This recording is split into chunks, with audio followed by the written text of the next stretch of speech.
right. Good evening from Wheaton Academy in the Warrior Dome. We are kicking off our match tonight with the Wheaton Academy Warriors against the Elmwood Park Tigers. We have a couple of JV matches to begin with. I'm Jim Johannick, who will guide you through this night. First up here in JV, we have Sam Anliker against Jesse Rios.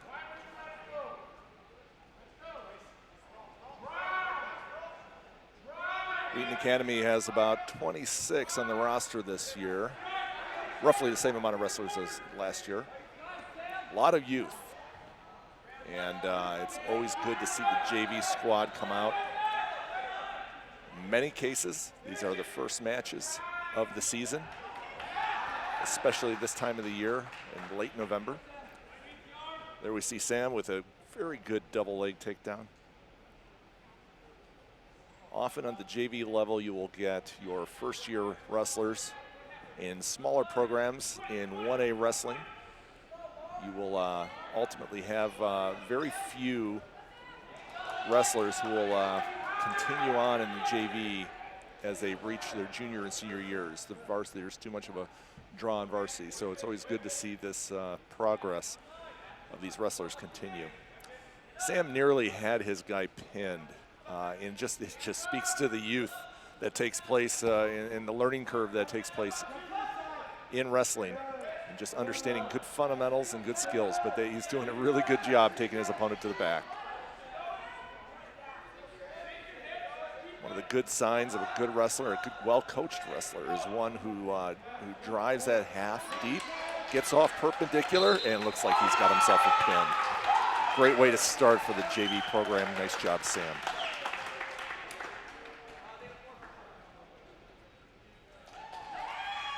JV program does not take team score into account, so these are just individual matches.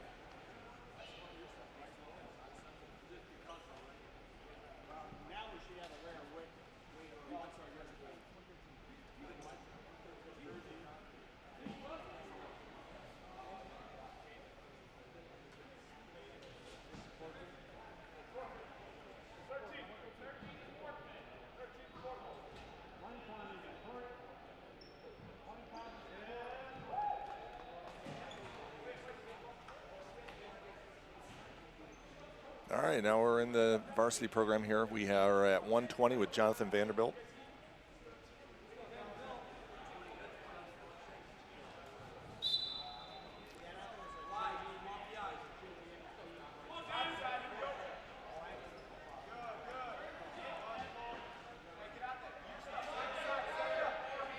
Looks like Jonathan's up against Damian Rosales of Elmwood Park. Jonathan, a very strong, fundamental wrestler, very good on his feet. Showed a lot of promise last year as a freshman, wrestling up on the varsity level. Here he is as a sophomore. First couple of matches out this year, he's just done an outstanding job.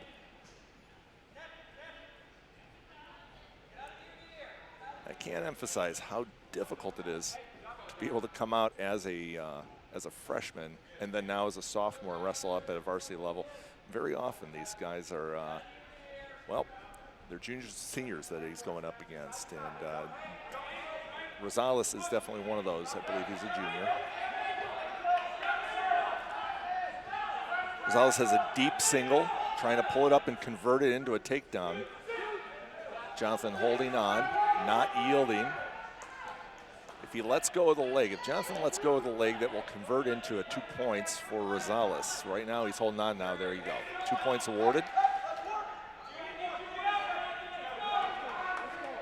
At this point, Jonathan's looking to escape for 1 point, or if he is able to put together a move which turns into a reversal, that would be 2.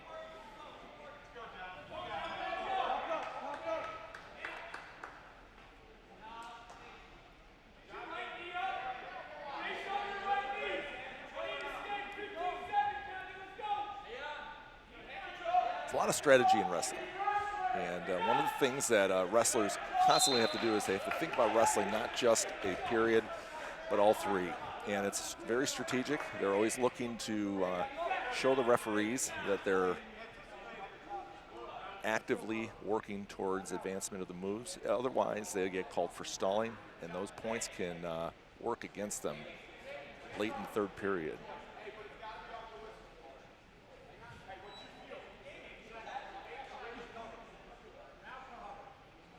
Little technicalities there on the procedures of the cover. Jonathan running around.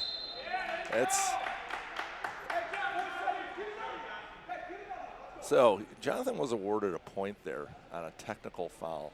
It was basically, Rosales needs to either let him go or he needs to bring him back down to the mat.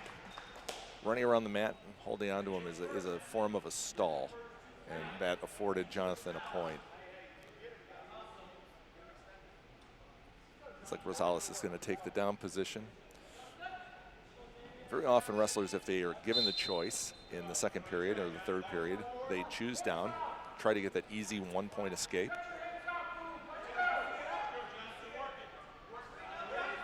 And then Jonathan's got his work cut out for him to try to create or put together a pinning combination and turn him over here. Jonathan put the legs in, very common. He's got the power half. He's going to try to tilt those shoulder blades of his opponent, Rosales.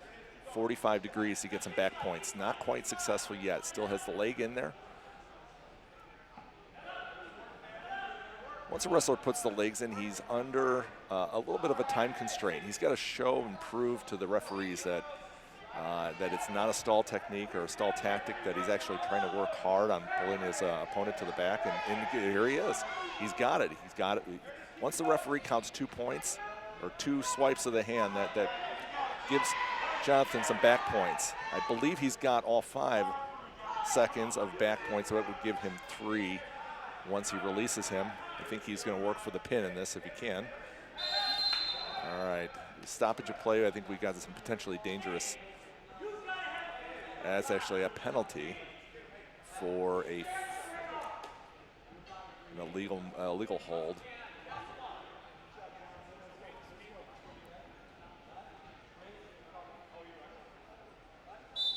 We have a match of 4-2. Jonathan's in command here. He's showing really good poise from the up position. Rosales has not had an opportunity for an escape, which just shows the strength of how well Jonathan's wrestling this year. Very good start, very promising for the year ahead.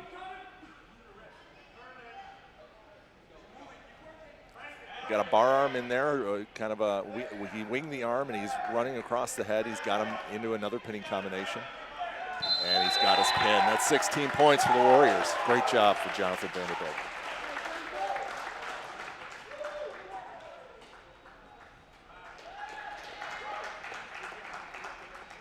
There you see in that replay, he just had command of that. Nice, simple, what they call the old-fashioned chicken wing. Ran it around the head, went right to his back. Not a whole lot you can do on the bottom position. So next up we have Justice Fenn, and I had the opportunity of coaching Justice at the JV football level. Here he is, a brand new freshman, first-year wrestler, and look at this. He's wrestling varsity. Justice is strong. He's going to be inexperienced up against a varsity wrestler from Elmwood. And the goal here for Justice, which is just great to see, his aggressiveness. The goal is for him to learn off this match, to grow and develop. Look at that. What an outstanding double leg. I haven't seen Justice wrestle yet, so this is a treat for me. I'm going to learn a lot just from him from this match. That's a very promising start. You couldn't tell that he was a freshman wrestler, could you? There, almost the identical move that Jonathan had. He's got the wing. He's running around. It's not the prettiest looking thing, but he's got him on his back. He's definitely getting his back points. I don't know if he's going to be able to convert and get those shoulder blades on the mat for the pin. It's in a kind of a little bit of an awkward position, but he's adjusting. He's adjusting. He's going to come over, try to work. Nah, he just lost it. And that's often what happens is you get in an awkward position, and Elmwood Park just was able to pull the reversal on him. That's all right. Justice is up to a really good, strong start. It's 5-2. And one of the risks here is when you're in wrestling is that the match can turn on a dime. And so Justice has to have really good fundamentals. And his down position here definitely doesn't want to take any back points. And this is a wrestler who can make that happen. And here are the encouragement from Mikey and Justin Swider, their coaches.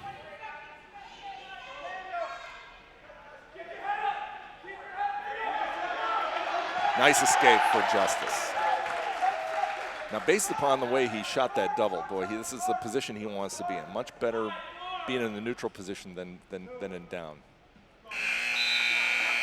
So it looks like we got the score at the end of first is we got Justice Fenn at 6, and let me check the opponent's name here from Elmwood Park.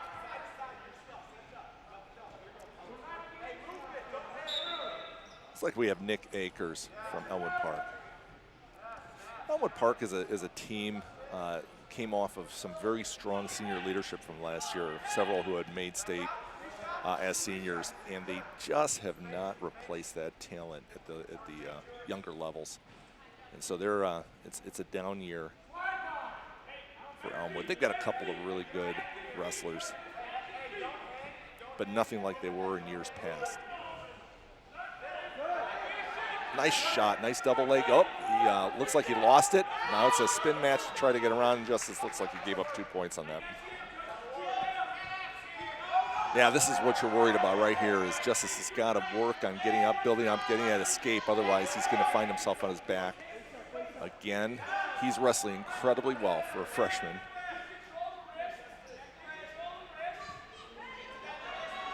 There's no mercy for at varsity level, is there, for a freshman?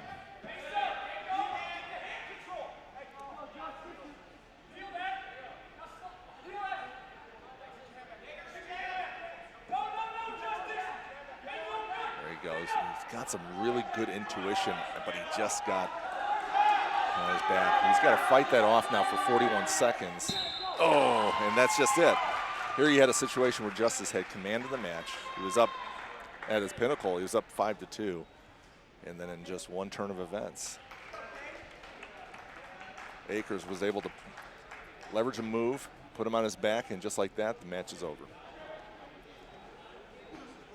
All in all, that was a great first varsity match for Justice Fenn. Next up, we have Caden Morrison. Caden's a second-year wrestler here, sophomore.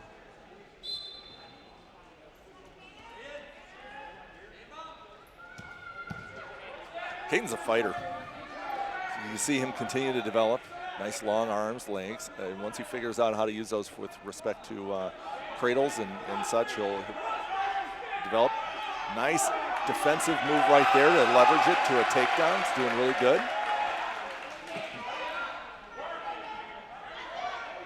Caden's showing some really good aggressiveness. His opponent is Edwin Colindres.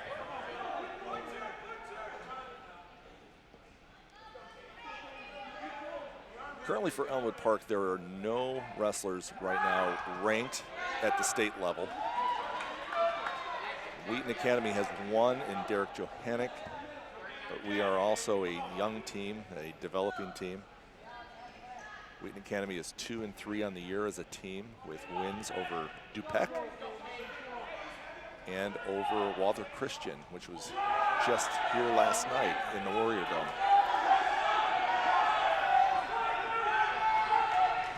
It's like Elmwood Park had a nice deep single. Caden was able to wrestle or fight that off with a nice strong crossface and was able to leverage a takedown out of it, 4-1. Got a deep half in there if he drives it over. He's got potential. He readjusts, lost it a little bit. He's still wrestling for control. Did not get any back points yet. Oh, it looks like the ref is holding 2. Got 2 back points, 6-1. This is a good match. Now, Caden just got out of position a little bit, allowed his opponent to grab a leg and hold on. Looks like he was able to reposition himself.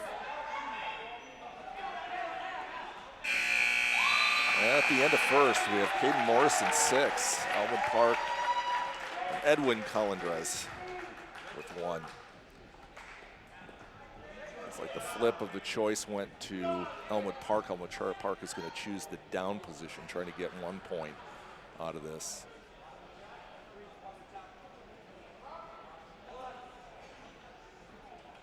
Well, looks like we have a little blood time here. He's going to be tended to the trainer. Way injury timeout. Actually, there's a separation between what is called injury timeout and blood timeout. You have so many minutes in a match that you can dedicate towards tending to any type of open wound. And if it continues on, there is always a chance of forfeiture, although that's very rare. There's more of a chance of that happening with an injury timeout.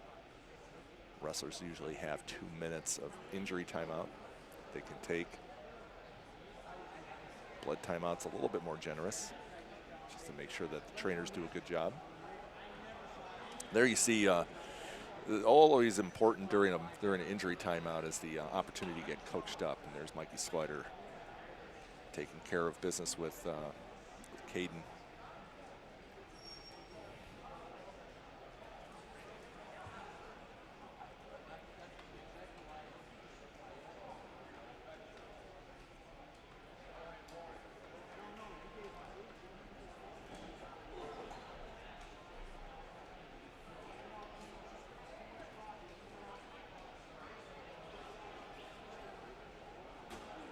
Going back to this, thinking about the last couple of matches that Wheaton Academy's been in, you started off the season a little bit stronger last year. Of course, we had a lot more senior leadership on the team.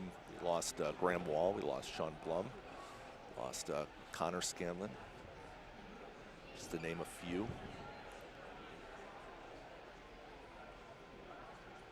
And this year we have a lot, what I would argue is a much younger team. What is very encouraging about this program are the sheer number of first-year wrestlers who come out, and there's a place for first-year wrestlers in this program, at this level, at this class. As a football coach myself, I am an active, call me an active recruiter of getting many of the Wheaton Academy football players out on the mat. They're just taking it from my own son's perspective. They have often said that wrestling practice is 3 times more difficult than a football practice, and it's true. It's a full body workout, and it's a unique sport, and it does prepare you tremendously, especially for linemen who have to deal with one-on-one matchups on the field against a offensive or defensive opponent.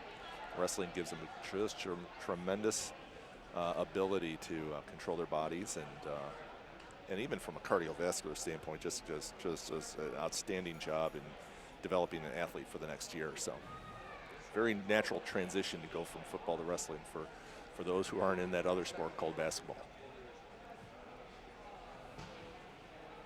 Looks like we're just wrapping up our injury time here, and should be getting back to action shortly.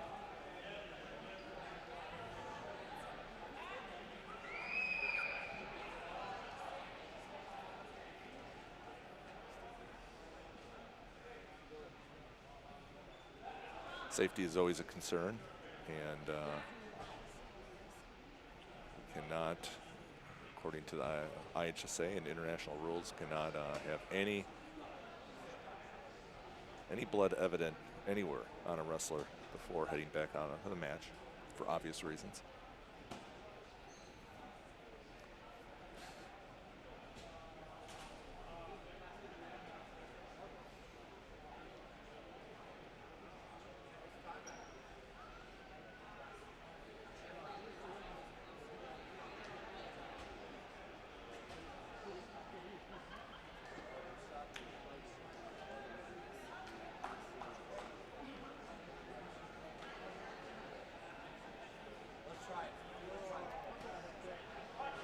Looks like we're going to restart.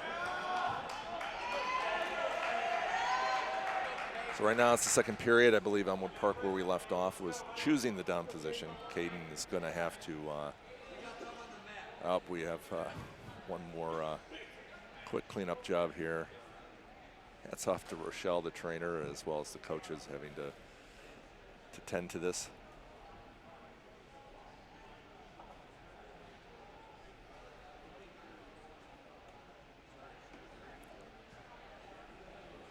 You know, anecdotally, I'm not quite sure the best choice for a wrestling mat is maroon red when it's dealing with a sport that occasionally have some blood injuries.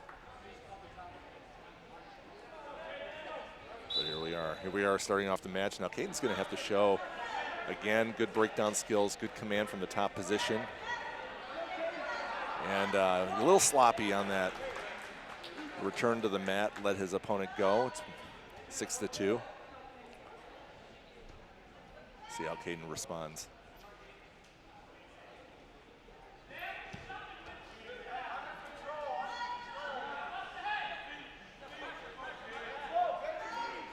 You could say one of the benefits of being a Wheaton Academy Warrior wrestler is, as a freshman, is that your experience at Varsity is extreme. Caden already has several varsity matches under his belt just from last year. And you can see that here coming out as a sophomore wrestling varsity, he's up a score of 8-2 with the takedown. Trying to run a half from the top position, got his opponent. Now once the guy flips over from a half, a good wrestler's gonna have to readjust that grip. And that's just a development point for Caden over time. Here he goes. Ironically, the slower that you do that, the better off you are, and you saw right there. Nice slow half Nelson deep. He went perpendicular to the opponent's body, muscle him over, and he got a pin out of it. That's a nice 6 points for Wheaton Academy. Look at that. Now, you're looking for that perpendicular arrangement between the bodies. That's when you have maximum efficiency in your half Nelson, maximum leverage. It's all physics.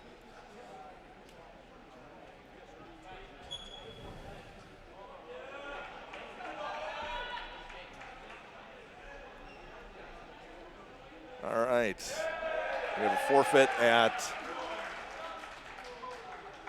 the 132 weight class. That's Noah Skakovics. Next one up, we have, looks like we have Zach Walraven, a junior, against Jackson Patterson from Elmwood Park. Boy, Zach's grown as a wrestler, very aggressive. It's his second year coming out for the sport. And as these weight classes increase in size, the wrestling, the technique becomes much more difficult. And here, look at this, Zach getting a takedown, second year wrestling. And he's got a pinning combination working. Zach is working it, and he's got him on his back. This might be a quick pin for Zach Walraven, nice job. Boy, this young man has desperately wanted this one. He had a couple of tough bouts at Genoa Kingston a week ago. And to come out strong, this was just outstanding. He just dominated this match. I mean, that match, that was 30 seconds of time from the time that he took him down to the pin. Next one up is a forfeit. Zach Smith. I hope we get to see him tonight up against ACS. Zach's a first-year wrestler, a sophomore, and is extremely strong. Next one up, Tavis King against Zach Owens of Elmwood Park.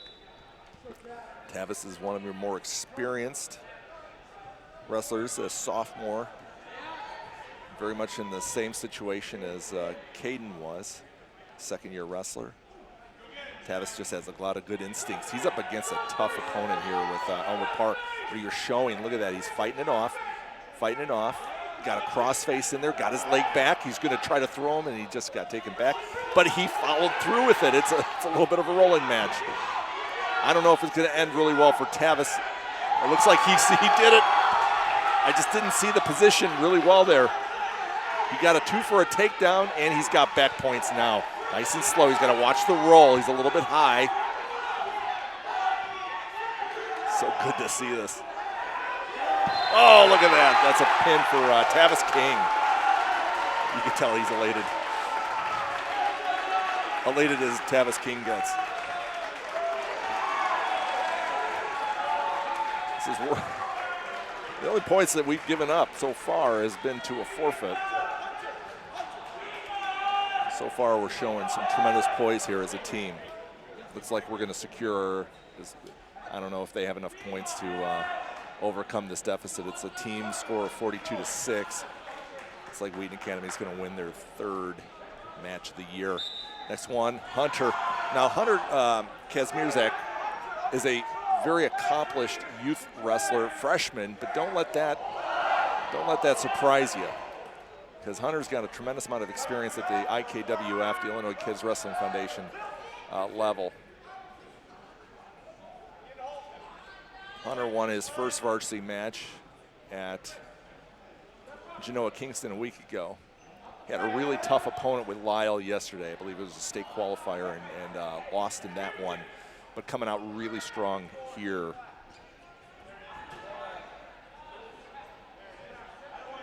Hunter's just a very strong, good fundamental wrestler.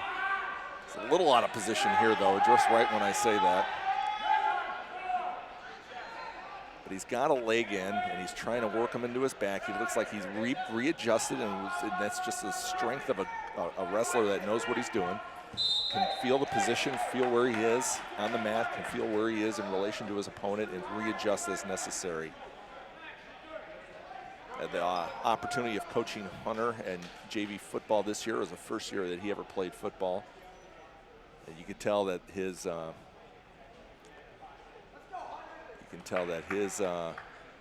was just looking at the referee here, instruct him on the procedure for the top position. I know that he's done that several times, but every referee is different.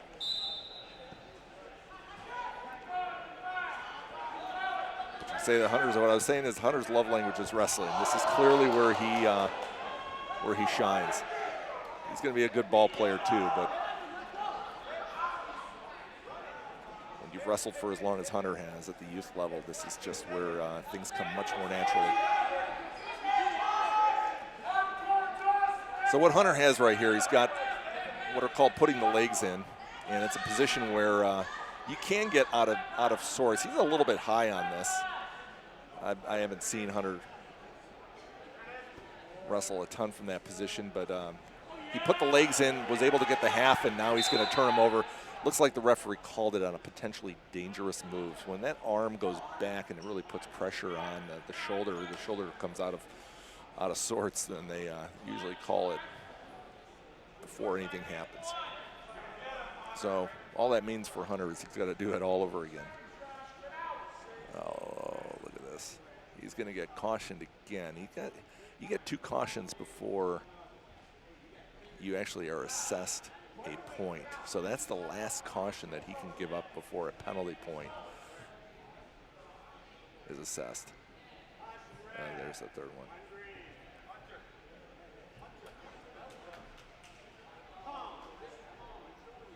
Some instruction here.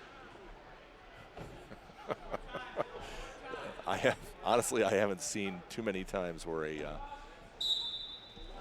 situation where a referee will take this much detail with the setting up from the top position, but apparently he didn't like what Hunter was doing. Wasn't putting his hand far enough in position, and so he drew 3 cautions, assessed the point for the opponent.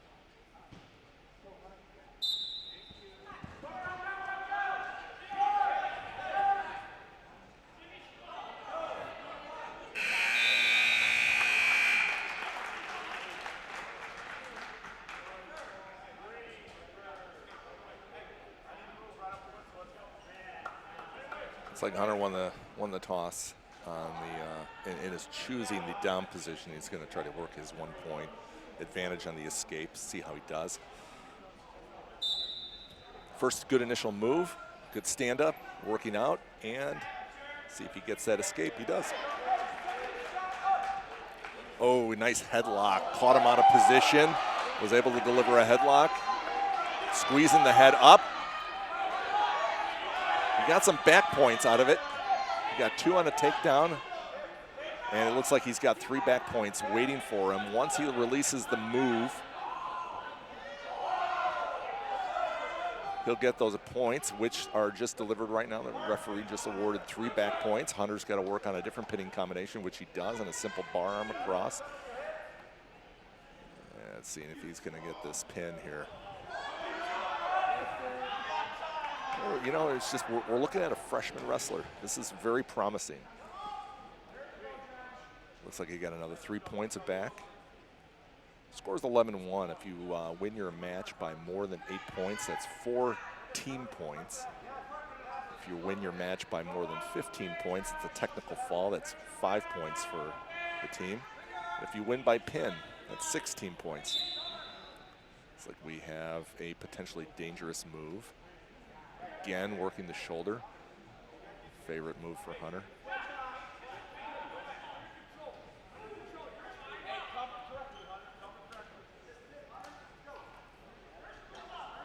Hunter's got a little bit more margin now, or he's going to make sure that his hand is in the right position so he doesn't incur another penalty point. Every referee is different. This one's a stickler. I've seen him many times, and he's a very good referee.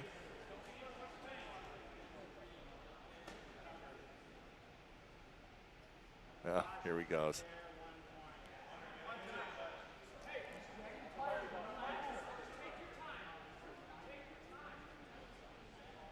So I believe the next caution is going to be 2 points. And that's fairly unprecedented. It doesn't happen very often, but this ref wants to make a point, and Hunter's not obliging. Got out of position with putting the legs in. Elmwood Park got the escape. Josh Alvalos, another headlock, and he followed through with it. He got a good takedown. That's 2. Hunter's got back points. Working the pin. He's going to have to lift his head up, try to get the shoulder blades down. It's going to be pretty tough with this opponent. He's getting there. Much better position right now. Very close. You can see him working it, working it. Now, if you lift the head up from this position, it puts the shoulder blades down on the mat, and he's got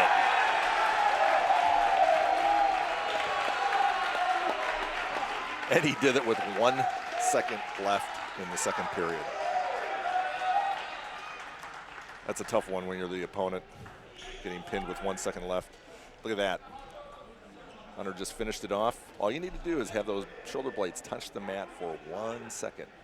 Different refs have different criteria, but most of the time, once both shoulder blades hit the mat for 1 second, it is a pin. All right, 182 is our weight class right now. Jeremiah Staten, also known to many of those on this team, is Jay Boogie. We've got up against Jeremiah is Genoro Ruiz.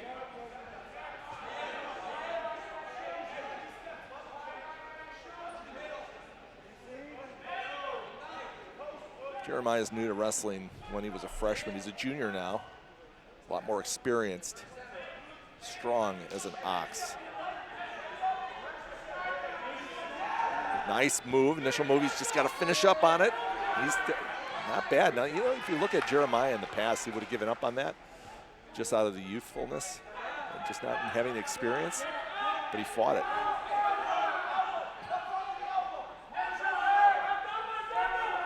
Elmwood Park's got what's called a front headlock in, and basically just trying to break Jeremiah down and work into a takedown, which he does right there. Jeremiah's working the escape, and it's going to get called out. Have to reset. Jeremiah will be in the down position, didn't fully get the escape, free from his opponent. You hear the coaching from Mikey Swider telling Jeremiah to explode up out of his out of the down position. You're probably going to see a stand up here. Looks like we got a caution, very much similar to the same referee, even though he's not calling the match. He called it from the side.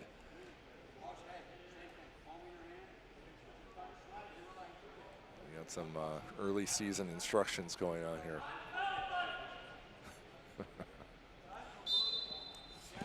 Frankly, I haven't seen a referee this maniacal about where the hand position is, but in the top position, but you have to respect it. Nice escape from Jeremiah. So now we got a 2-1 match. Jeremiah's looking to get that takedown. Oh, nice switch to a single driven. Nice, that was a picture perfect single leg.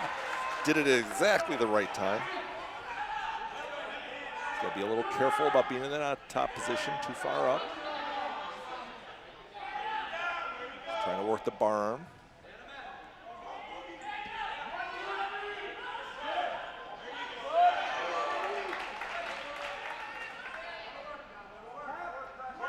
Trying to work a power half. You push that head down and try to grab it from underneath the arm with your other hand. Dealing with a pretty strong opponent. That's generally the case here at varsity level 182. 2 seconds left on the clock. Looks like we're going to go into the second period. Jeremiah's got a 3-2 slim lead against Gennaro Ruiz. Coach Mikey Swider is instructing Jeremiah to take the flip and go into the down position. The idea here is to get a quick 1-point escape, make it 4-2.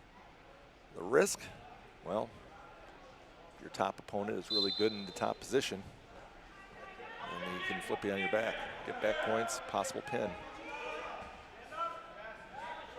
Jeremiah's already shown some fortitude and some skill at getting out more. Earlier, he has an escape in the previous takedown that he incurred. So I think it's a pretty good bet. Gennaro Ruiz is attempting to put a cradle in the top position. Jeremiah is just too strong for that. Looks like he got the 1-point escape before they went out of bounds. It's a great job. So there you go. There's your 4-2 scenario. It's a neutral position. Elmwood Park didn't believe fully that he was free and clear. Ref affirmed that.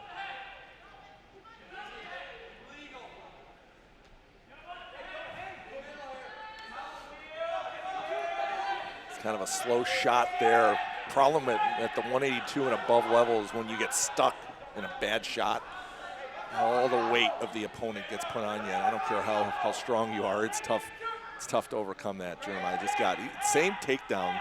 Gennaro Ruiz was able to do the same takedown just basically off of a defensive move after a poor shot.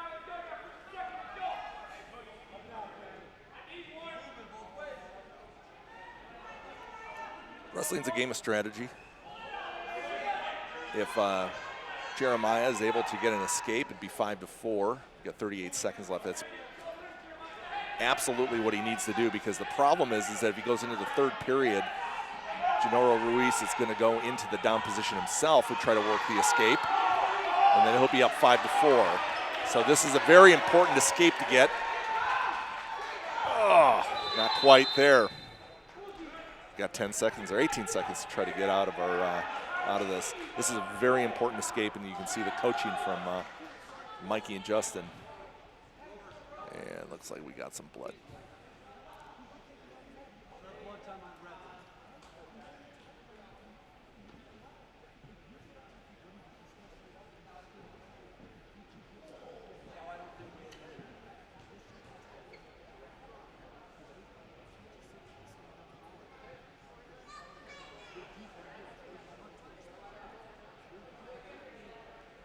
Probably pick up on the microphone here. You get a little bit of the coaching that goes on during a blood timeout. Assessing 18 seconds, and all you know is that the coaches, especially Mikey, is just pouring into him right now to explain to him how important it is to get this escape. At the end of the day, it's a lot of heart. They've already wrestled 4 minutes. It's exhausting sport. It just takes a lot of heart to have to overcome.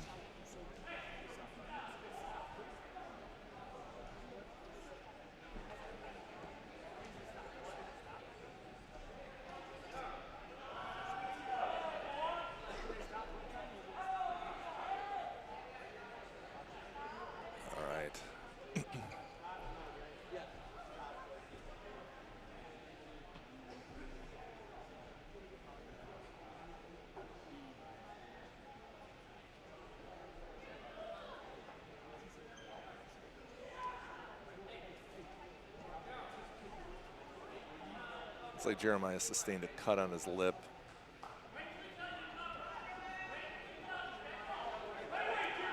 Probably advisable for him to have a mouth guard in.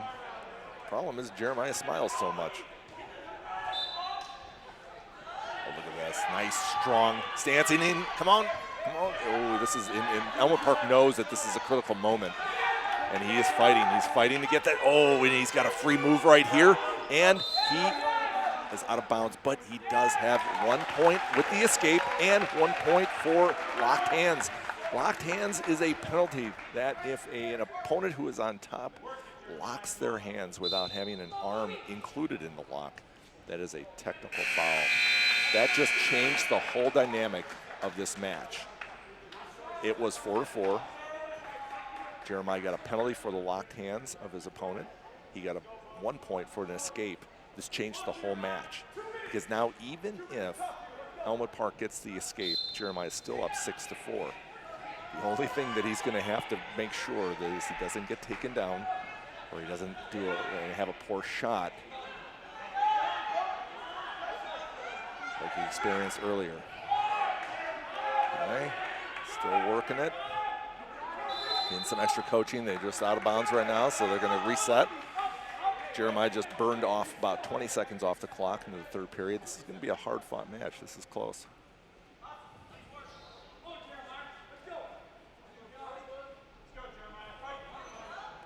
When you have evenly matched wrestlers, the position of strength is usually the bottom position. It's easier to get an escape unless the top wrestler has a series of moves that just keep the opponent on the bottom sustained in that down position. Right now, Jeremiah is burning precious time off the clock and preventing his opponent from getting an escape. And there he goes into another opportunity to keep him down on the mat.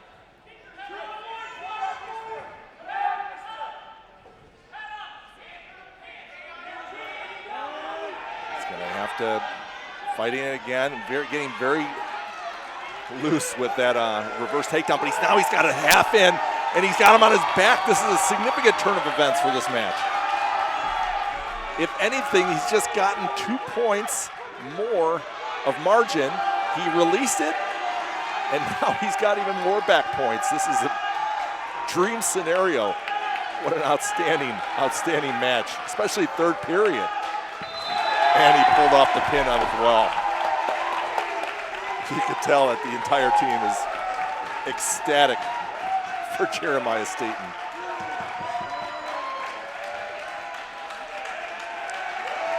That's outstanding. Look at this. Drops him, takes him down, but he pulls him right to his back very adeptly through the half in there. Sinks it deep, goes parallel, puts him on his back for the pin.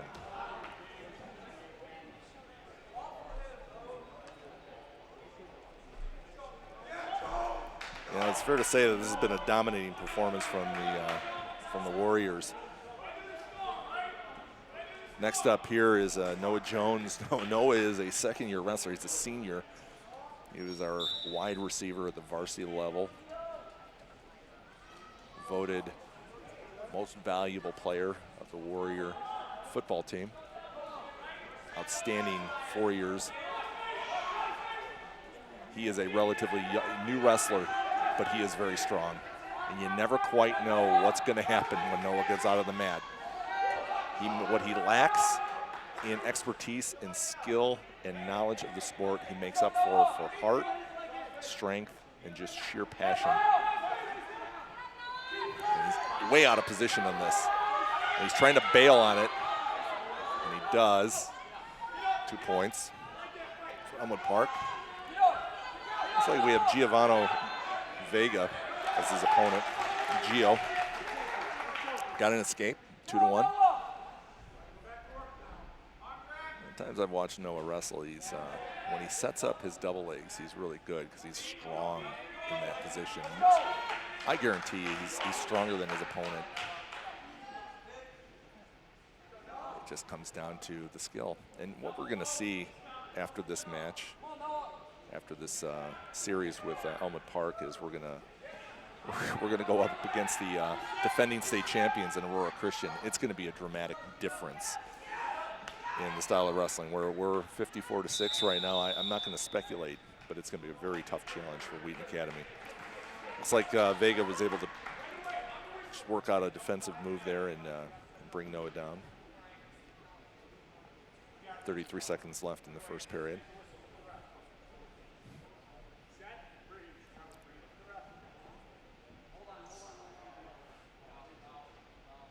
Looks like we got another one of those cautions. Yes, we are not putting our hand fully underneath the opponent.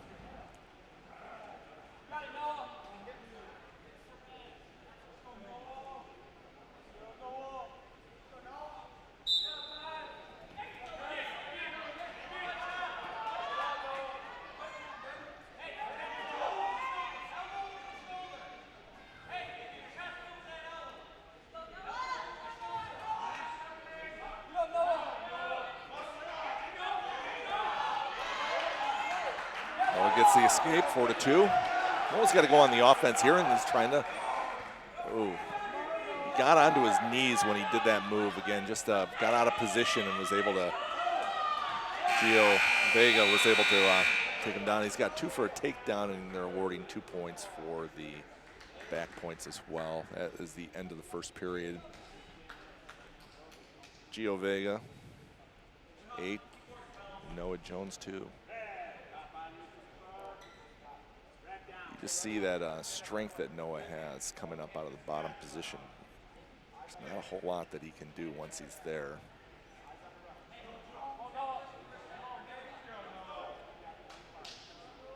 So, it's like Noah's in the down position. Again, real strong stand up.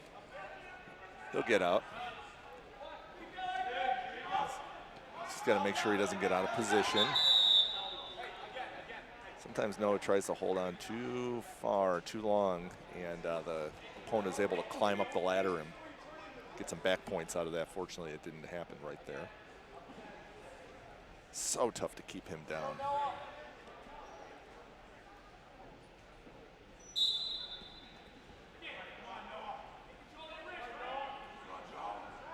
There's not a whole lot that Gio Vega can do outside of catching Noah in a awkward spot right there. It looks like he's got it stuck. That's just it. Noah's such a good, strong, fundamental wrestler when it comes into that down position. But boy, when he turns into his opponent, it's just a bad habit that he has. He often gets caught in that. He's a much better wrestler than that. And it's just going to work itself out if he sticks at it throughout the season. Next up is Masa Kasai. Masa is a junior, third-year wrestler, extremely strong himself. His opponent is Julio Sandoval, Elmwood Park. Now I think I'm going to see Masa do his signature move. It's called a cow catcher. He has one move that he does extremely well. He's trying to set it up. You could say that Masa's an aggressive wrestler. He just likes to take control, so he's trying to get him into that cow catcher position. I'm not going to begin to describe it. I think it's going to play out here. You'll see it for yourself. And there it is. And he's going to twist him. And he's going to try to twist him. Oh, he took the easy 2 points. I think we found somebody that's not going to fall for Masa's signature move. We'll see how that plays out later on in the match. I think Masa can take this wrestler with no problem if he gets that half Nelson in there deep. He's got a power half. He's going to run it. And now he got off perpendicular. There's that. It's just textbook right there. Let his arm go. So now he's going to kind of reverse engineer the move. He's trying to get his shoulders down on the ground. The referee's out of position to be able to figure out the hold or figure out the where the pin is. We got it. We got it. I'm a little disappointed we didn't get to see the cow catcher, but we'll take the 6 points anyway. You know, Derek's going to come out here for a forfeit at heavyweight, but that is going to be a team score ultimately of 66-12. I don't know the last time that a Wheaton Academy team, won with a margin.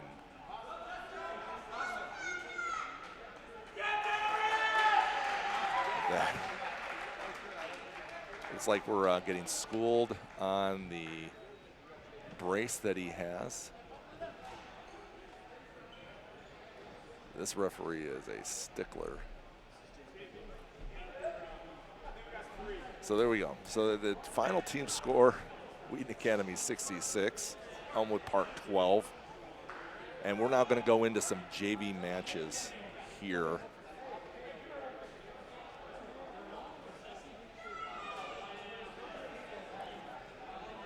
You're in for a treat because we have a new wrestler of the team this year. He is one of Wheaton Academy's strongest runners on the cross-country team, Blake Whitstock. And Blake is an absolute joy to watch wrestle.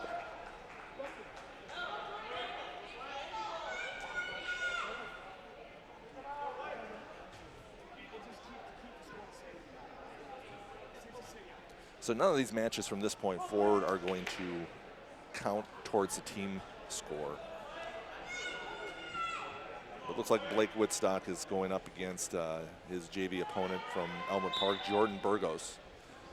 And Blake is just aggressive. He is learning. He is an avid learner of the sport. He won a varsity match already.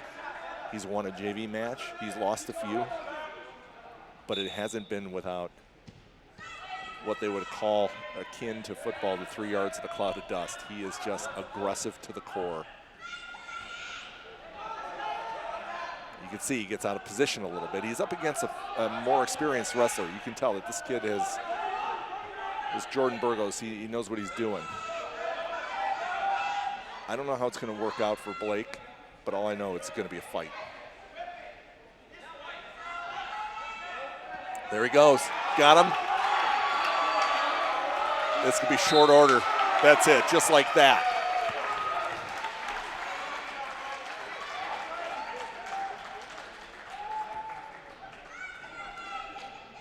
I've been around wrestling for a while to figure out and understand that other wrestler, the wrestler, he may not have had a whole lot of experience, but he definitely was knowledgeable in the sport. Blake just made short business of him. Next up, well, you could say it's a family member of mine, Peter Johannick. Peter's first year wrestling, freshman. In football, he was our center and the JV team, as well as the defensive end. He's up against, it's like James Strong from Elmwood. You know, at the JV level, we don't have a whole lot of intelligence on the experience level of these wrestlers, but I can tell you that Peter's never wrestled before. He's watched his brother for 4 years at the academy. Good athlete. He's got a long way to go, but he'll get there. What you'll see often with these JV matches is just a lack of weapons. They don't have a whole lot of confidence executing the moves. And so a lot of soul searching, a lot of figuring out. There, nice single leg. Peter's got to keep executing, keep turning, and he got flattened, and looks like he got taken down. In the sit out, looks like he drew the locked hands. Free move. He got a point for a penalty point. 2-1 now with that penalty point, with Peter, if he able to maintain an escape or get an escape, he would be tied up. Those penalty points are key.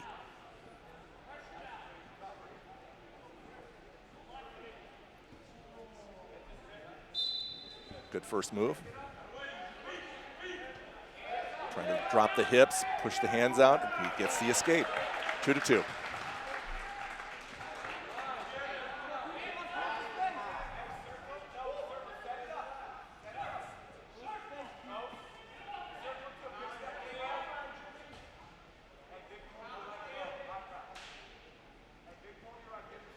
So far, we haven't seen a shot taken from Elmwood Park yet. It's been a fairly defensive match. I think Peter, usually when you shoot and you fail, you're a little bit gun shy to shoot a second time, shoot that double leg. So we'll see what Peter does going forward, see if he has the confidence, and he's trying it. opponent he has is long-limbed. Generally you have that, they're often very defensive. What he's trying to do is try to work the refs on possibly getting some stall points. If we can get a stall call, that would help from a long-term standpoint of how the match might play out. Wrestlers are afforded one stall warning before you're assessed a point. Okay, he got flattened again, and he just got stuck again with a. So there you go. There's a situation where he took a shot. Very defensive wrestler. All he's doing is holding him off, and is able to get the takedown. Peter's going to choose the down position, try to tie this thing up again.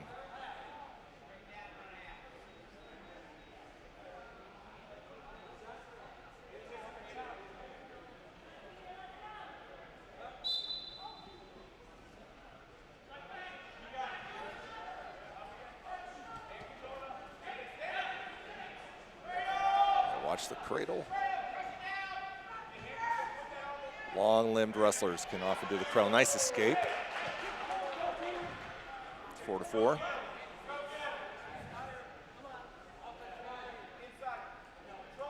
In a situation like this where you've taken two shots and you've failed, you might want to work a little bit higher on the body. Just continue to show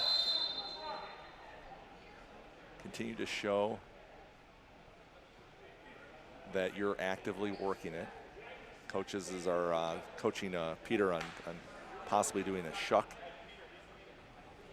He is leaning. The coaches are saying that the opponent is leaning in. He hasn't yet to take a shot. Elmwood Park has yet to take a shot. Peter's taken two. Still haven't drawn a stall. That would be helpful. Right now, 4-4. Now in a scenario like this, if no other points are awarded throughout this period, then Peter's going to be in a slight disadvantage with his opponent kind of choosing the down position and trying to work the escape. So it'd be really helpful. Now, if I didn't have this headset on there and I'd be as a father, I'd be yelling at these refs on trying to, he's got to stand up. He's got to stand up. He's got to turn into him. Don't let, oh, he just got taken down again. It's 3 takedowns. Like I said, if I didn't have this headset on, I'd be yelling at the refs and saying, hey, there have been no shots taken by the opponent, but I can't do that. I'm talking to you all.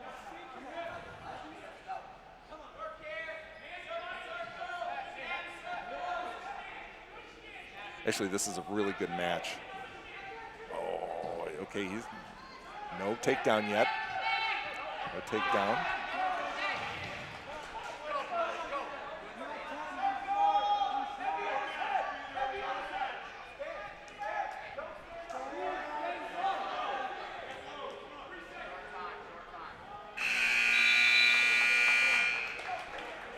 All right, so the situation is, oh, this is interesting. The Elmwood Park coach advised his wrestler to be in the neutral position. So he doesn't necessarily trust his wrestler in the bottom position. He thinks that Peter's probably going to take a shot. It's going to put the pressure on. Thinks that he can wait out the third period. Peter just needs to be aggressive, keep going after him, and try to draw the stall. No, no, no, no, no, no.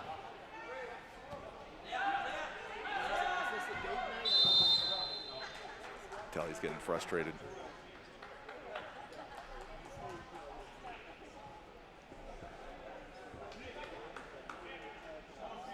Yeah, ref was commenting on the to the Elmwood Park wrestler that you haven't taken a shot. All right, another escape. It's 8-6. Peter's down by 2. Won a takedown would solve it. Peter hasn't shown that he's been able to convert to his, he's got to draw a stall here at some point. Where's the stall?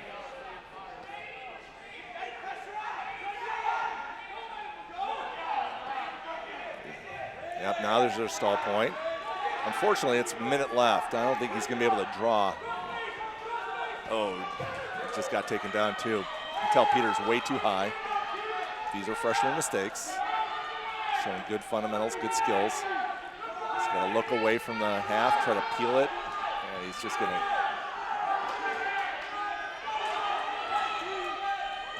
getting back points, fighting.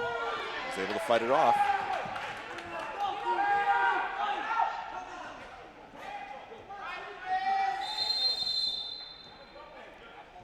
It's like we got a full Nelson penalty point assessed against Elmwood Park. It's a 2-pointer.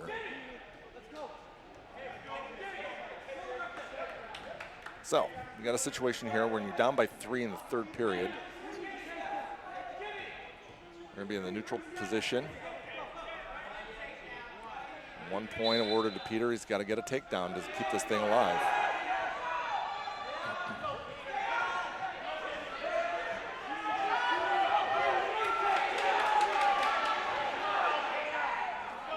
It's do or die here.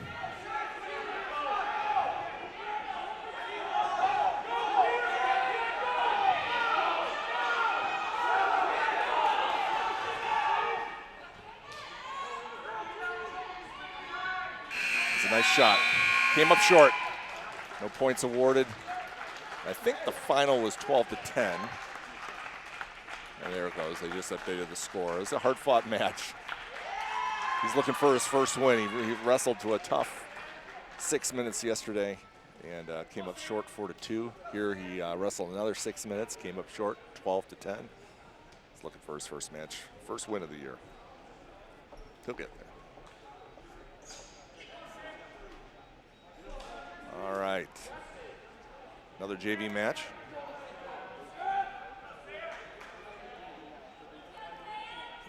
Sam Anaker. And I don't have a first name for his opponent, I just have Gomez. Sam already wrestled earlier to a win against Jesse Rios. Looks like he's got 2 matches today.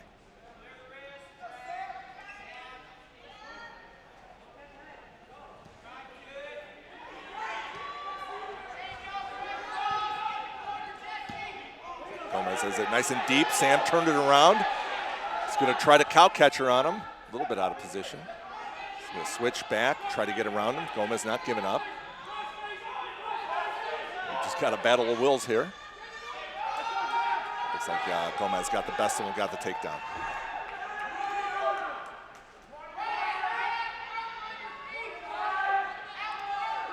Trying to run a half from the position where the opponent on the bottom has their knees up, base built. It's tough. There's a lot of torque on the body. Sam's just got to fight it off. Can work every now and then, especially against opponents that are your out muscle.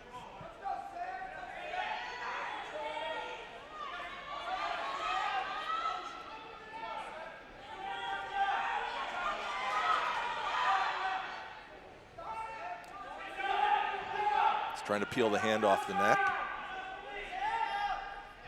Starting point for trying to build up and build out of a base. Another half in there. He's trying it. All right, Sam's got up. Try to fight into the escape. Looks like he's got it. All right, 2-1. We got 20 seconds left in the first period.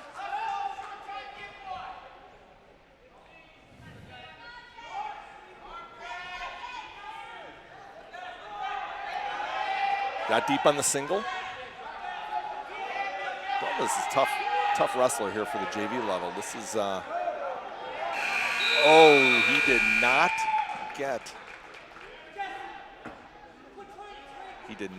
the takedown. Refs conferring on that. There's all these technical rules as to what a takedown is and what it isn't, but Gomez, the Elmwood Park wrestler, was able to hold and keep a hand in there to prevent that from getting scored.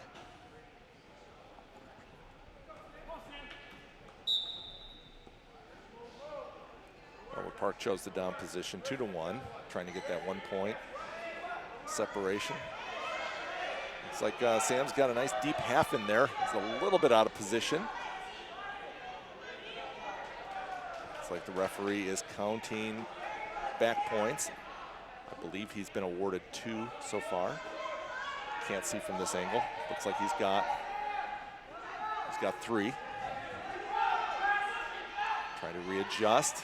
He's going to let that grip go, get awarded 3 back points, and try it again. Almost on the escape. Sam was able to ankle pick him, bring him back down to the mat.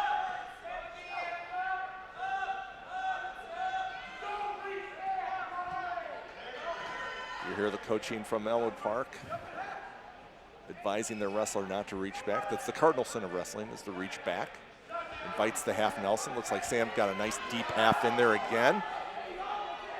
Referee checking to see the position of the shoulder blades. Got him. Great 2 matches, man. Sam and Leclerc. 2 victories today at the JV level for Sam. And based on my sheets, that should do it. I think the teams are going to gather together, shake hands. We're going to take a little bit of a break here and allow Aurora Christian, defending state champions of the 1A class, to come out here and warm up.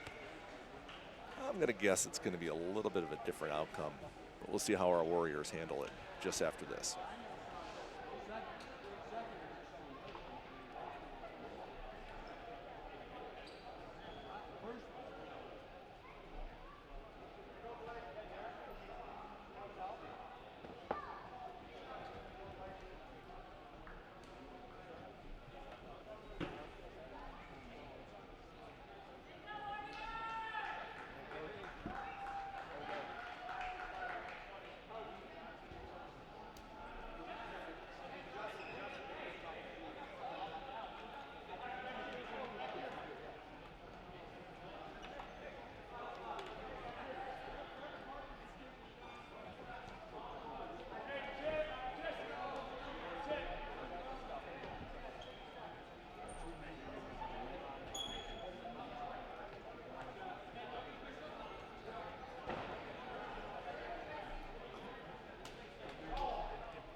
All right, welcome back. We are now in the JV match. I think we have one JV match between Wheaton Academy and Aurora Christian. At the heavyweight level, Dan Kowalczyk. And all I have is the last name of Escobar. Now, a couple things that we need to clarify about Aurora Christian. They are, as I mentioned earlier, the Class 1A defending state champions. You have pretty much from top to bottom quality wrestlers. I mean, we have in their lineup at 106, somebody who's ranked 3rd, 126 ranked 1st, and we're talking about in the state. 132 ranked 1st, 145 ranked 4th, 152 ranked 2nd, 160 ranked 4th, 170 honorable mention, 182 ranked 1st, 195 ranked 4th, and 220 ranked 2nd in state. We just rattled off about 10 weight classes, of which you have a top 5 rank taking place. There you got Dan. Not very often do you see heavyweights take shots. Dan did, and you see he paid the penalty for that. About 285 pounds that are coming down on him. Dan, varsity offensive lineman for Wheaton Academy. Stalwart on the inside of that. His first year, I think it's his second year wrestling. He had a little bit of injury last year, so he doesn't have a ton of experience. But he is aggressive. Looks like he led with his head, and that's going to draw a penalty. Or at least a warning.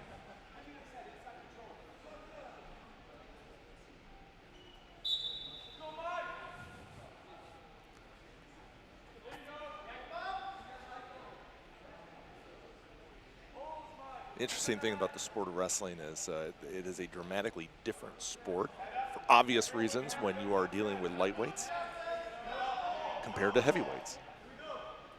It's a lot more strength and mass at this level, not a ton of movement. It's a lot more speed, agility, skill at the lower levels. All right, at the end of one, Dan is holding up, hanging in there.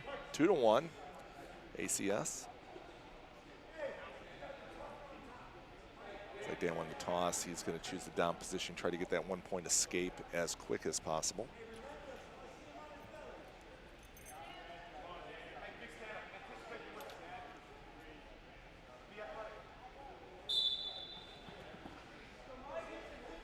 He already escaped once, expecting the same, and there it is, 2-2. Sure that the coaches are advising Dan not to shoot. See how he holds up. Generally speaking, heavyweight matches are very low-scoring events. Often, it's a defensive match. A lot of leaning. I know this because this is what I did almost 30 years ago.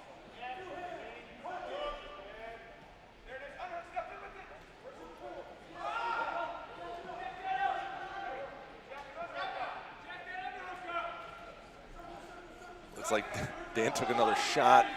You get flat, and it's really tough to recover out of that. He is holding on for dear life, trying to not to let him get behind. He is trying to hold on to it, and looks like he scored the 2 points on the takedown.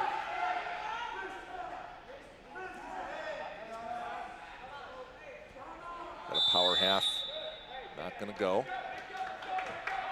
Dan's got 52 seconds, desperately needs to get this escape.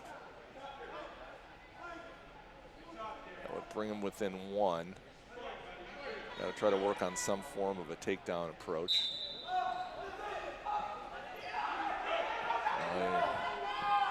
Had a moment there, couldn't capitalize on it. He's going to build a base, and he's escaped. 4-3.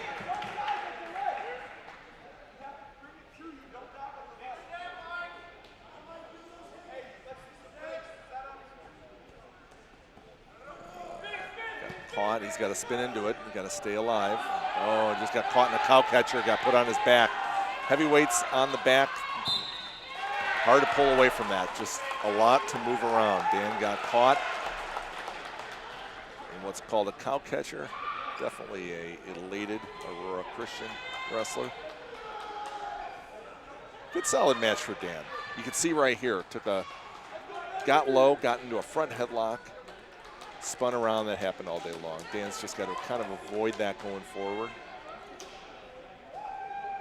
Did show tremendous poise from the down position. Was able to get up pretty much out of as it will. Just you have to avoid getting caught in that situation. All right, so here we go into the varsity matchup. We got Justin Fenn, who is our freshman wrestler, and he is going to go up. Oh, this is a forfeit. This is a forfeited match. So it looks like this is going to be, we are winning this match for now.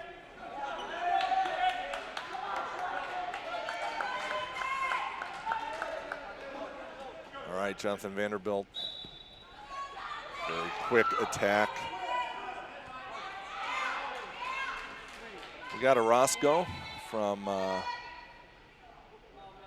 Christian.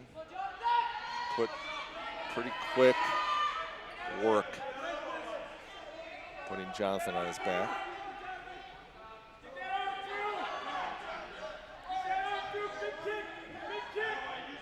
This team is just solid across the board.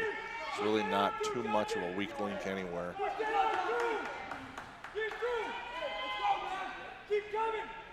Jonathan fending off, just fending off from getting his shoulders onto the surface, and boy, just not enough. He got it taken to him.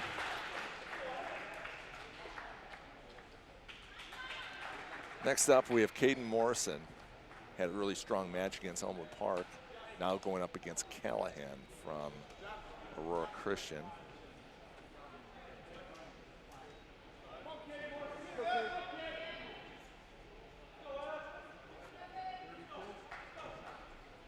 Aurora Christian is not wrestling their big guns.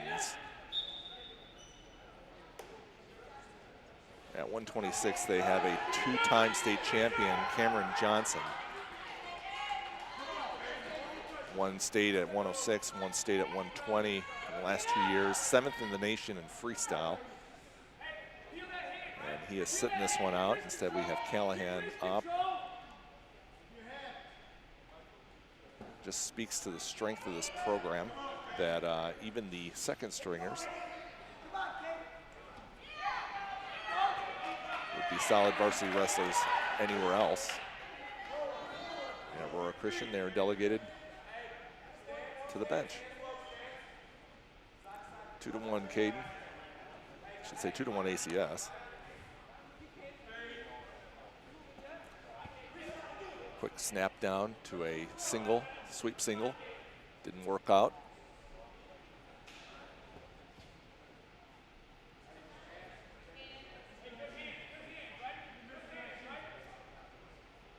The sport is all about muscle memory and repetition over and over and over again. Experience matters tremendous amounts. It also matters that you get live experience wrestling. It's how you learn. A lot of these kids from Aurora Christian have been wrestling, well, 6, 7, 8 years of age, all the way into their high school. This particular coach, a couple of years ago, saw a group of very talented wrestlers at the youth level and was offered the position at ACS to wrestle, to coach, and as a result, brought them all with him. And you can see the effects of that as they are now the defending state champions. There's only a few teams out there in Class 1A of Illinois who are going to be able to compete with them. It's not very often that you get such talented wrestlers at pretty much every weight class. Usually a state caliber team will have, of the 13, 14 weight classes, you'll have maybe 6 that are at that caliber. But here you have a team that has got over 10 state caliber. And I'm not even just saying state qualifying. These are state placing level wrestlers. Very accomplished program.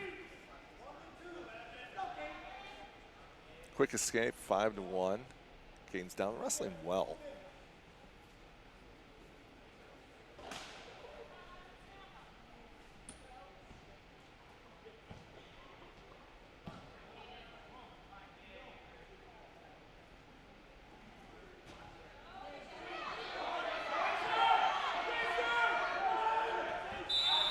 Looks like they're not going to award him the takedown on that. Neutral position. Caden's still fighting very well. Halfway through this match.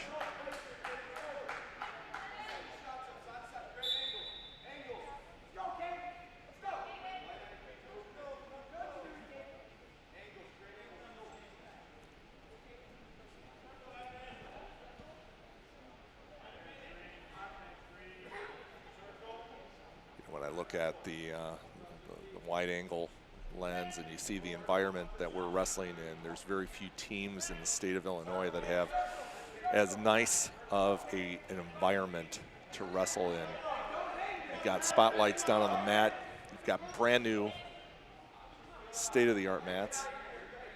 Great environment with the bleachers, great environment with the Warrior Dome. This is a great place to build a wrestling program. And that's exactly what's happening. Looks like Caden's getting slapped with a warning for stalling.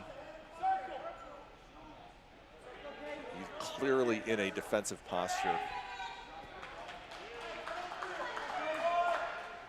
But he's holding on.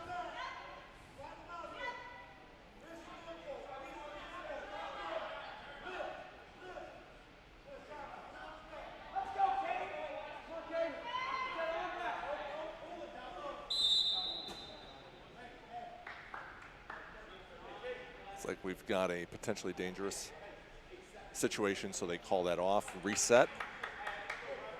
8 seconds left in the second period.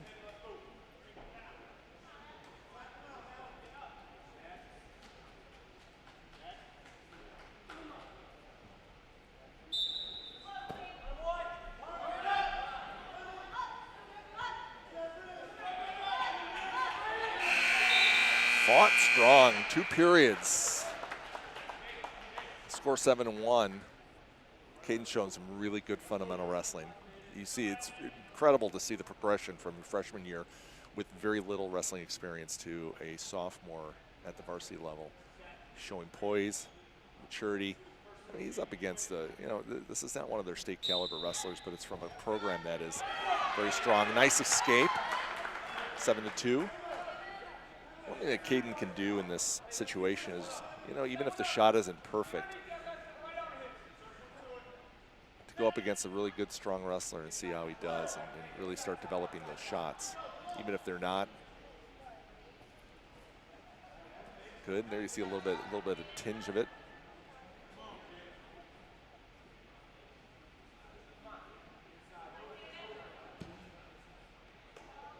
I'm so very much looking forward to seeing Caden develop in his years here at the academy. Definitely 2 more years after this, and he's shown already tremendous promise. A lot of development. And when you come into wrestling for the first time, into high school, it's not often that you're going to be likely to be in a position to be a state champion. But there's nothing stopping from being a qualifier. And that really is the opportunity that I think that where this program is at until it starts drawing some of the top level talent from the youth levels. We're going to see a lot of development take place at the school during the 4 years that these wrestlers are here, getting to the position where they're state contenders. And that's clearly where Caden is. His goal for this year should be able to make sectionals. His goal for junior and senior year should be able to make state. And it's achievable if he continues at it. 10-3. We got 16 seconds left in this match. Caden's going the distance against Aurora Christian Wrestling.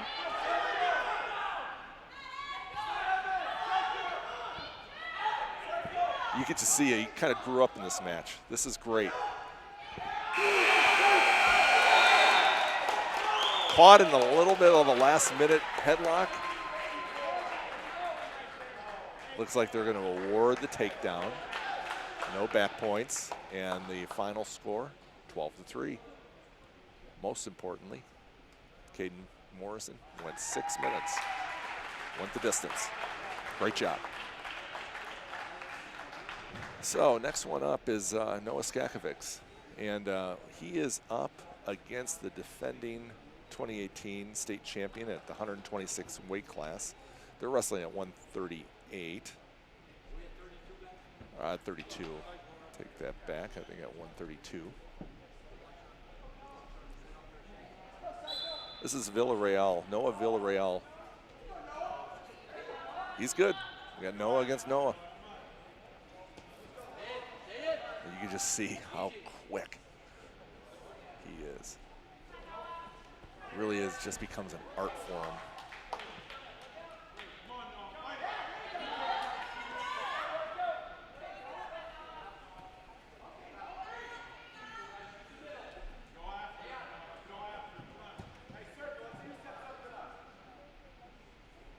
Coaching from Mikey Swider telling Noah Skakovics from Wheaton Academy to set up.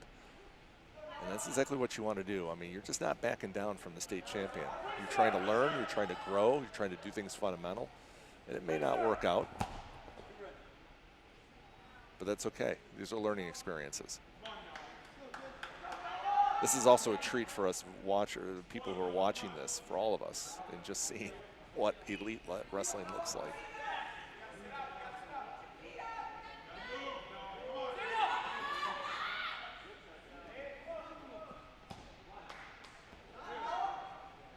We got a bar arm, back points.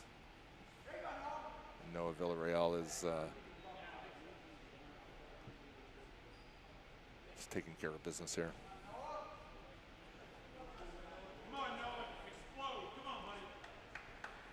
Well, he was state champion 126 pounds last year. He was second in state. In 2018, he is 8th in the nation in freestyle. And you can see why.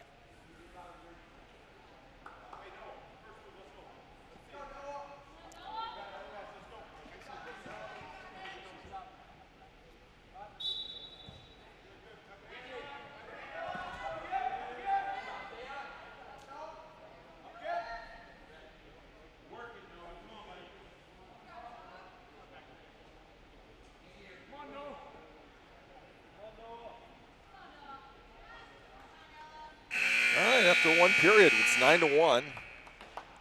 Aurora Christian, Noah Villarreal, defending state champion against Noah Skakovics.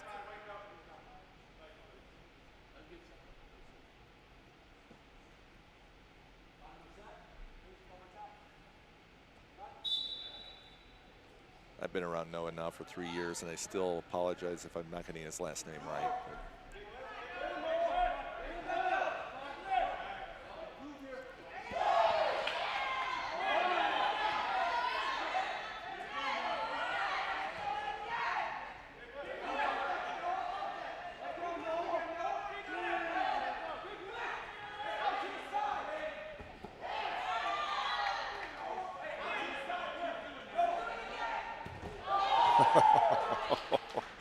You can almost just see that being set up. It's just a joy to watch. It's unfortunate it's against us, but boy, it's just a tremendous amount of talent. But you know what? As good as Noah Villarreal is, yes, he is the defending state champion for Illinois, but he is 8th in the nation. There are 7 others in the nation who are stronger than him. And it's just hard to believe that the talent level is at that level nationally. Illinois is no slouch in the wrestling forums, in the wrestling community, but it's not in Iowa.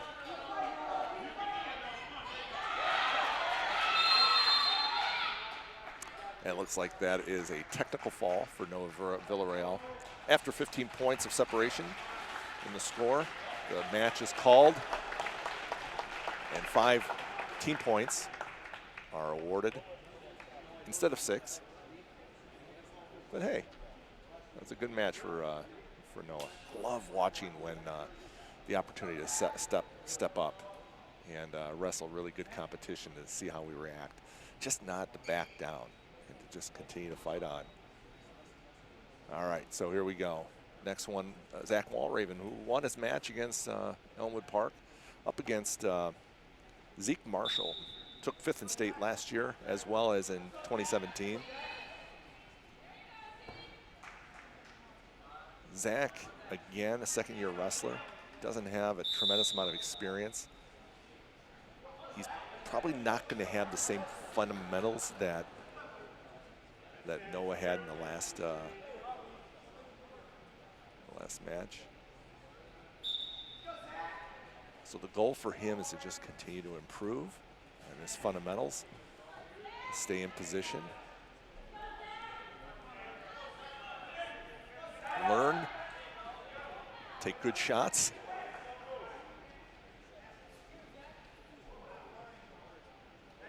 You know, when you go up against teams like ours, you know, or still in the developmental stages of the program, and you go up against one that's far more established. See, things like that, just to interrupt, things like that are just good to see. This unwillingness to back down against understanding who your opponent is. Those are encouraging signs inside of a wrestler. Zach keeps wanting to take the down position, but he's in the neutral. But as I was saying, this type of a match for Aurora Christian is more of a spar, more of a practice than it is a competition. Yeah, Zach, you just see that there's a couple of fundamental flaws that he had. He turned into his opponent, and that just exploits a weakness, or allows the opponent to exploit a weakness.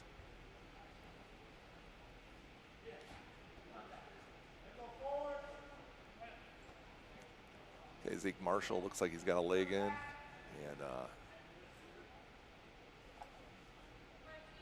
getting the back points. Clearly in command.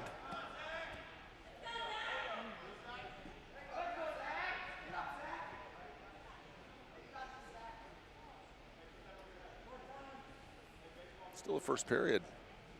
We're 45 seconds into the first period. Or I'm sorry, a minute 45 into the first period. Zach Walraven holding on.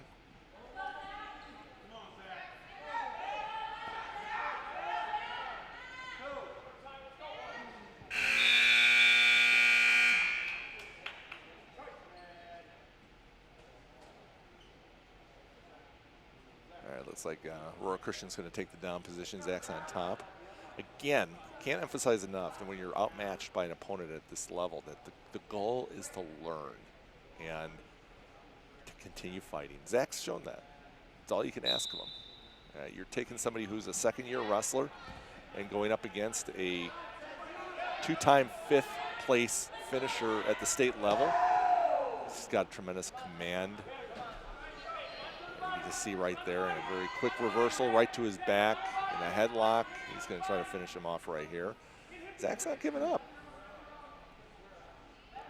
Those are encouraging signs. You just know that you keep doing that. And looks like he's injured.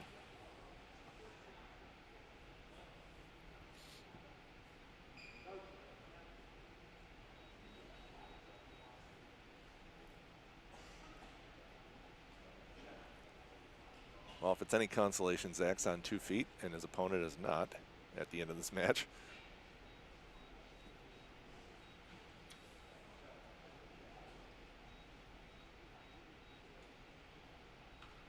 It's like his shoulder injury. What I'm guessing is when he threw Zach, he landed on his shoulder and kind of pinched a nerve. That's my guess.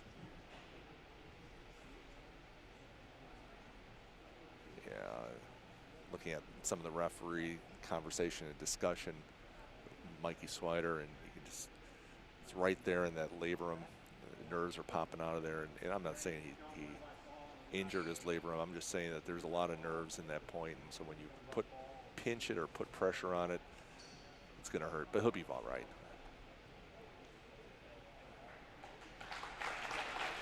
It is tender, though.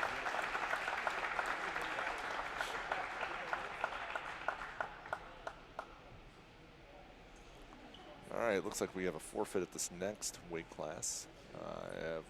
This is going to be the second time in a row that Zach Smith goes out there on the mat to get his hand raised. 2 wins in a row for today. Not the way that you want to win.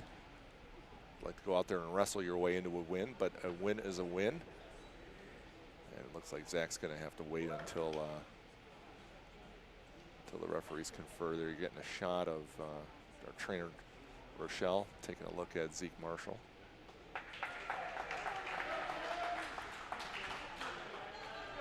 So the 12 points that Wheaton Academy has are off a forfeit.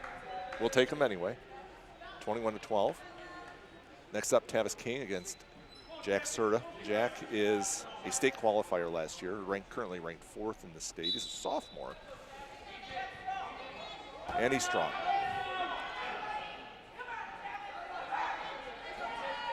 Interestingly enough, that when you have wrestlers who are not as accomplished as the others in the team, there's something to prove.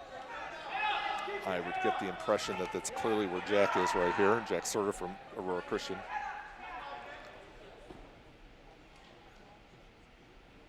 Tavis got in too close, too early, too high, and Jack Serta was able to take advantage of that. Got into a cradle really quick. Took it too fast. When you take that cradle, you lock it up and you spin it, kind of roll through that. But looks like Serta was able to reposition himself and make easy doings.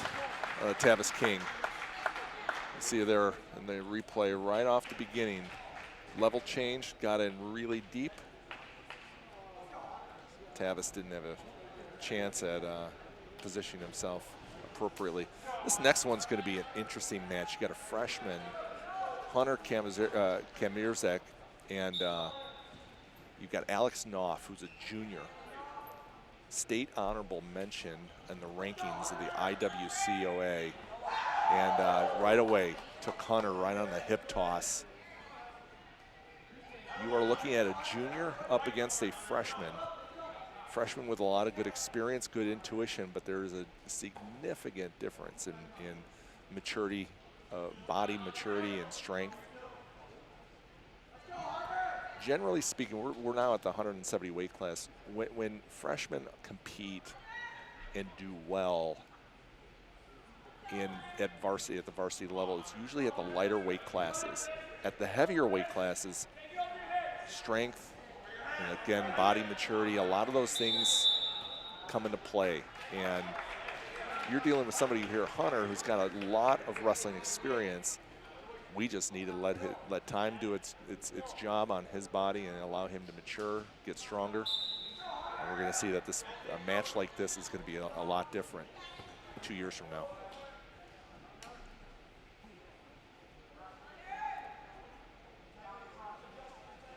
Alex Knopf is a junior. He did not make state last year.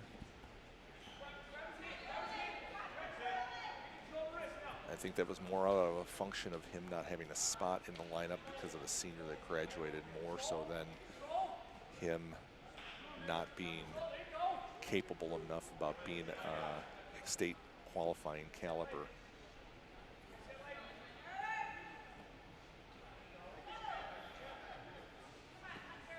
Hunter finding that position, able to sneak out, not incur any back points. 5-0 right now. Hunter's got to work on building a base, getting out, and work on that escape.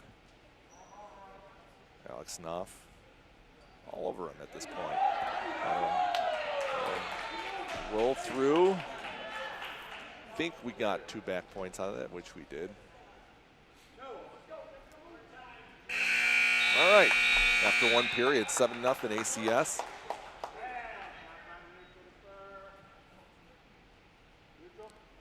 ACS is going to choose a neutral position. Based on what I've seen from Hunter, that's a good position for him to be in.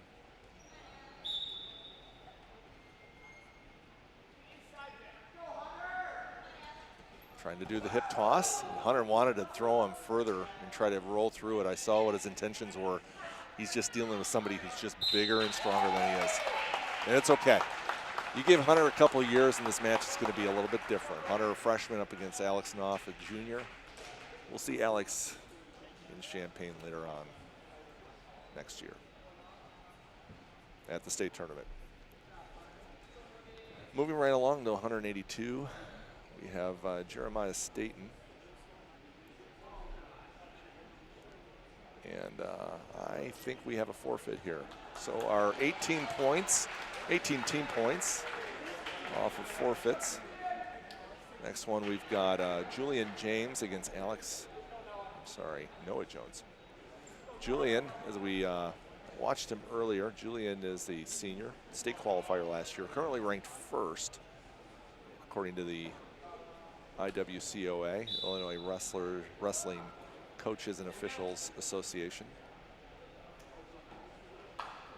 Watched Julian earlier. Good wrestler. He has his older brother, Angel.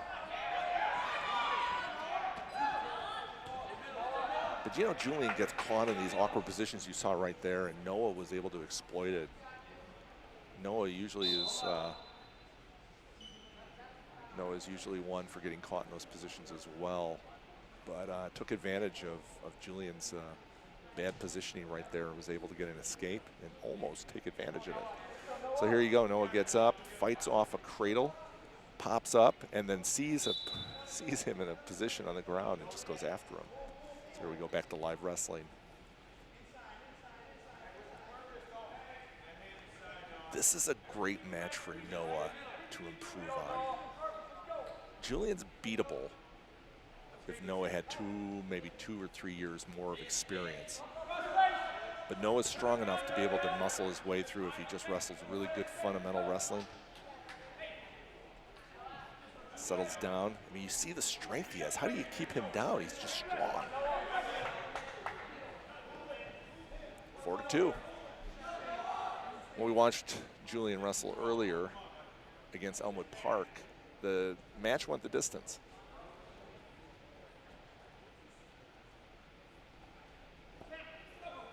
See, things like that, you just kind of got to avoid. Make sure you stay out of positions that make it easy to score on. Looks like he's going to try a power half. He's turning him. Yeah, I think they got him. All right, after the first period, that was about a minute and 40 seconds on the fall. Julian Jaimes from Aurora Christian over Noah Jones from Wheaton Academy. Next one up, Masa Kasai. And Julian's younger brother, Angel Jaimes. This is at 220 pounds.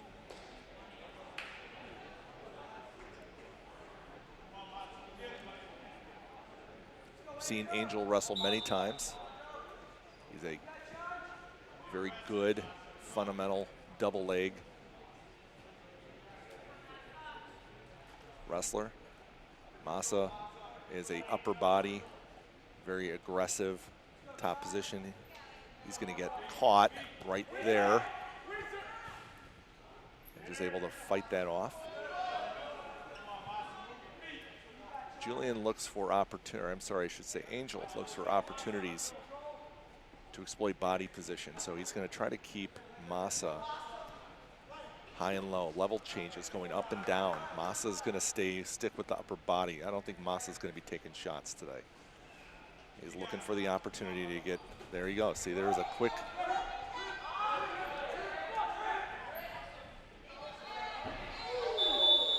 Got the takedown.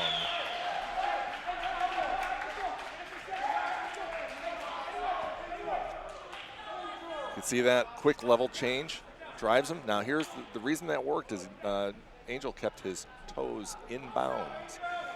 If you keep your toes on the mat while you maintain possession on a takedown, they'll award the points. That's exactly what happened. Again, the sign of an experienced wrestler.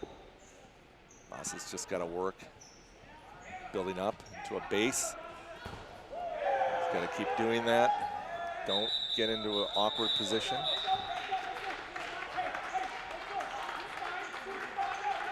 Just knowing Massa, he's a fiery individual. I just got to make sure that he keeps his head throughout this match. Again, this is an opportunity to improve upon your technique. Angel himself was a state qualifier last year, ranked second in the state right now, according to the IWCOA, and took fourth in state. Placed as a podium owner last year, fourth in state at the Champaign tournament, 1A.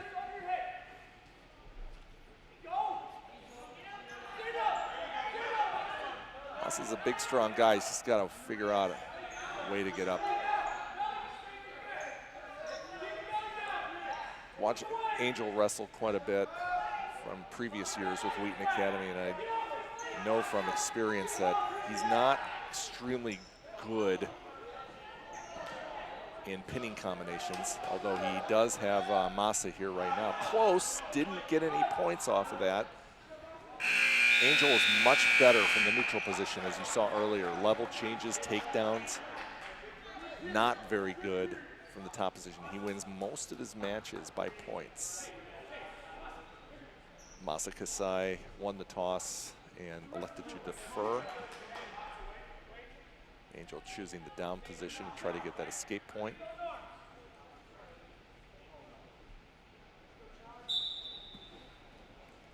Quick roll and a reversal, and that's exactly what happens. You get caught into a back position. So that's when it makes it easy. You got caught in that position, and then the rest is history. You see this in the replay. He's high, he got caught in a roll, turned around, he's on his back to a pin. All right. At heavyweight now, we got Derek Johannick. Currently undefeated in the season, going up against ACS's, this is a new wrestler for me, so this is Greg. And Daryl Gregg is a senior ranked 4th in the state at 195. But he's now wrestling heavyweight. He's a good wrestler. This could be a tough one for Derek because he's shooting. This could be a tough match. It's a good technical match. It's gonna be fun to watch. Derek's strong. Benches 400 pounds. Daryl Gregg is arguably a better wrestler from a technical standpoint. Got 2 shots in. Just has not been able to capitalize on them due to Derek's strength.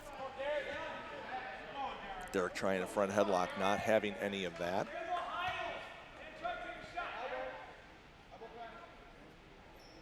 This is a great match for Derek to be in, and especially one in which he needs to be patient.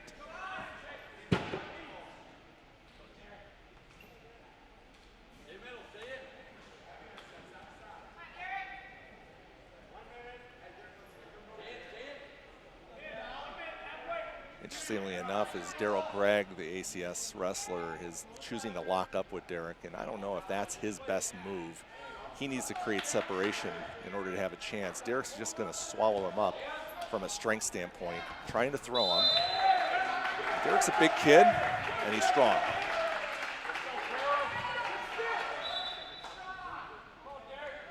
It's fair to say from a technical standpoint, Daryl Gregg is a much better wrestler than Derek. Daryl Gregg is a better wrestler than Derek Johannick. Derek Johannick is a much stronger individual than Daryl.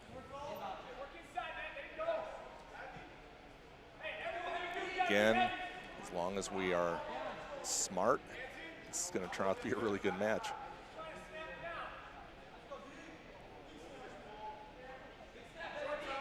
Classic heavyweight match. Here we are, 0-0 with 7 seconds left.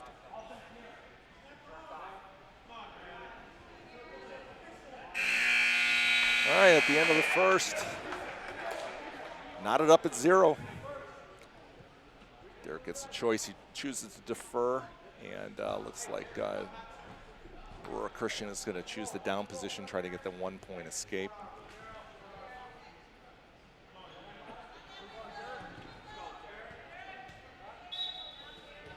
Quick sit out and an escape. That didn't take long. Here we go again, neutral position. Nice and deep. He's fighting, fighting, fighting. trying to get a position. Oh, it's getting interesting. Derek's got the takedown. That's 2 points. That's huge.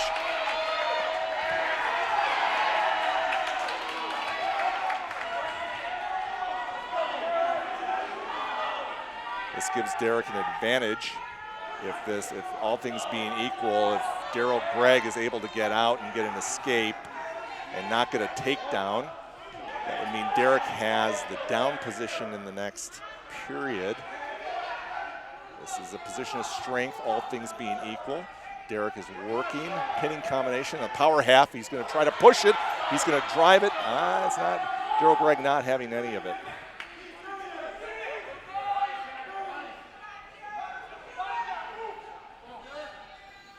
Trying to work that power half more. Still not working it. Still not happening. He's got to get a bar arm in it. Just trying to work it. He's going to try the chicken wing. At this point, you're just searching for things and trying to find a weakness. You got a bar arm and a wing. And Derek's going to try to run it. He's got to get the other arm, though. It's not going to happen. He's going to get called for potentially dangerous. It'd be in his best interest to let that go, which he is. And he's trying to get that turned over. He's getting some momentum. It's getting there. This is exciting. Because if he can turn him, if he can get him turned and get back points, I think he's got this match secured. But he might get called on a potentially dangerous on this turn. He is definitely not going. It is amazing to see how flexible Daryl Gregg is. That is a tremendous amount. And he's got the points. Look at that. He's going to try to put it off. Oh, no. Look at that. I think we're going to get 1 point of an escape. 2 points back point and 1 point escape. All right, it's an interesting match. It's the third period. Look at that. Cranked on the half. Derek just needed to get off of his legs. He got rolled over it and was taken advantage of on the roll. 4-2. Derek is in command. Derek's on the down position. He just needs to wrestle smart. 1 point escape would be a great win for him. All right, he's got the escape. He's got to watch the throw. Again, he's got to wrestle smart. No, and he has a takedown on a really bad throw, but it worked. This is neat to see. Daryl Gregg, ranked 4th in the state at 195, is wrestling heavyweight. He put on some weight, obviously, from football, and I think he's going to try to work off some of it off. Derek's got a classic bloody nose.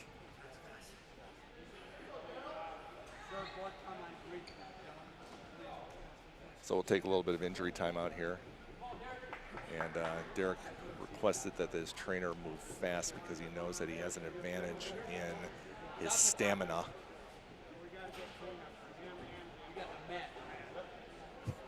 He wants to get back out there because he knows that he has an advantage. Derek is up 7-2 in this match. Very exciting to see.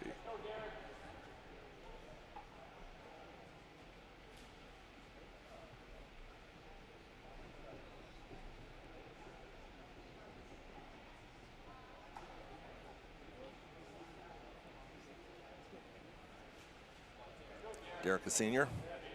Daryl Gregg is senior. This is usually when both wrestlers are at the pinnacle of their high school career. You're seeing every ounce come out from these guys. Hey, we have 1:35 left. It's 7-2. You're going to see Daryl Gregg getting the elements of desperation here. Derek's got to worry about the roll, being put in a position that is disadvantage. He's got to keep him broken down. The more that he can ride Daryl Gregg through this period, the better of a position he'll be in. He just needs to honestly stall a little bit, keep his weight, use his strength, keep fighting that, and that power half right there is exactly what he needs to do. He just needs to stay in that position for the rest of the period and keep working it. He needs to watch that roll.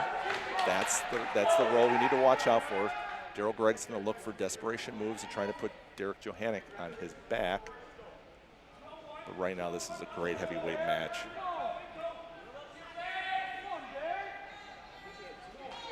.47 seconds. Once a wrestler gets in that upper position, that base position, that's when the roll can take place. And again, that's the thing that Derek has to work and be careful of. There's not much that he can do. It's just a lot of weight and a lot of strength. You're dealing with somebody who benches close to 400 pounds, squats 450 pounds. It's just a big human being. And I know I wrestle with him in the, I don't anymore. I've given up. And looks like he's got another blood injury. Doggone it, 18 seconds. And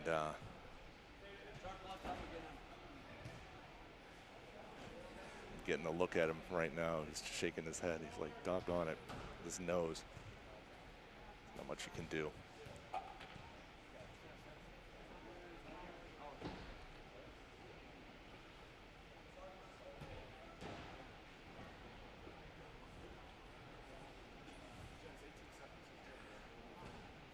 All right, 18 seconds. Just thinking, listening to the coaches, they're saying, hey, you got to watch out for the roll. There's going to be one quick desperation move.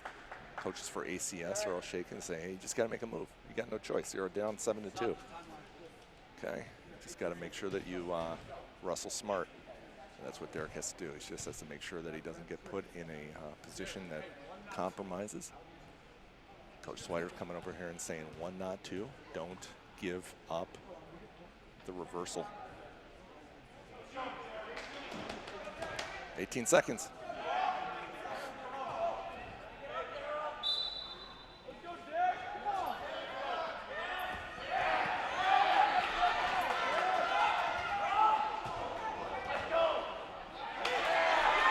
Seconds, and there's the turn, there's the roll, and the ref is going to not award any escape.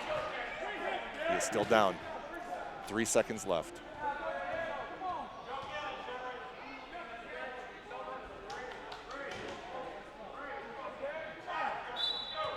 Three, 2, 1, and that's it. That's a nice victory, 7-2. Derek Johannick against a state caliber wrestler. Great victory. It's not an easy one to swallow. A little congratulations there from the Aurora Christian staff. Point up to heaven for Derek, and that's all she wrote. Great victory. All right. Going back down to the lightweights here.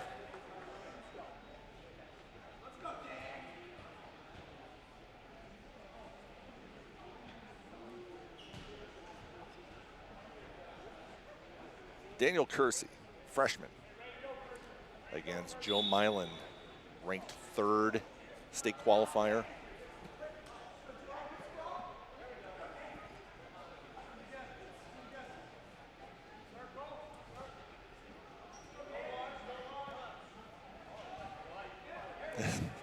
Little Daniel Kersey's wrestling pretty well. Nice, flexible, agile.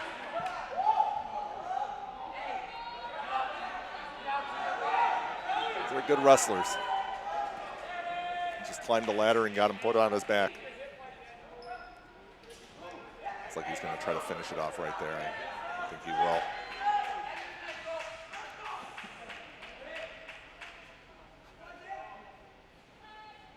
And that's it. According to my calculations, I think that's it. I think we're finished with the JV matches. That is the conclusion of our varsity wrestling. And I believe we're going to be, well, looks like we might have 2 more matches. I don't know.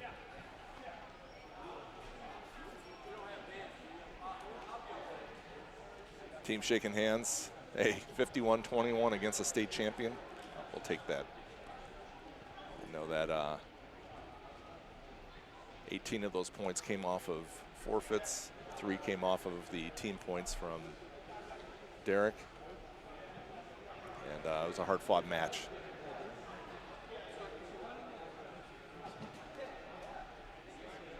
Just before we sign off, I'm going to make sure that we're not going to cover any JV matches, but that is the conclusion of the varsity wrestling.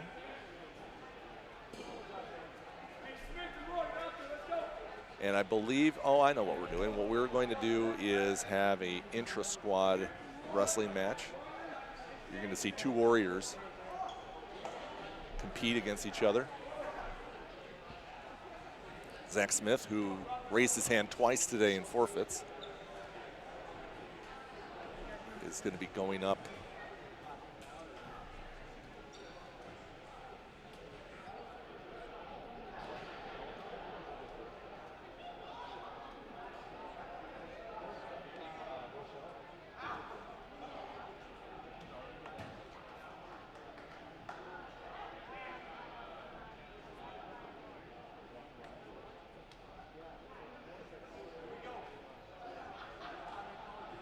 All right, so Zach Smith against Zachariah Aurora.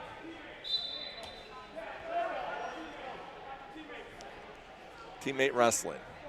This is what happens when you don't wrestle in a day. You go up against each other, and that's okay. Because this is all about improving. This is all about getting better.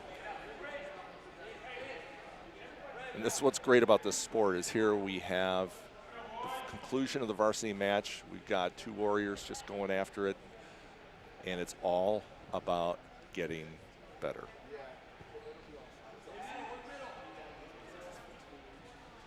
At the end of the day, both wrestlers shake hands, and they know they go back into the wrestling room and they compete and they practice together.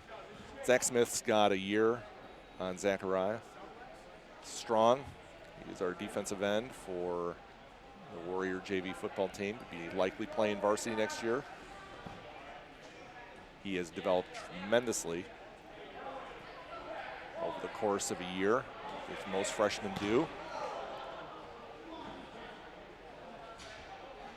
And this is the first year for Zach Smith wrestling too, and just shows the level of intensity that he has and intentionality in getting better, trying to run a half. Zachariah is holding off very well.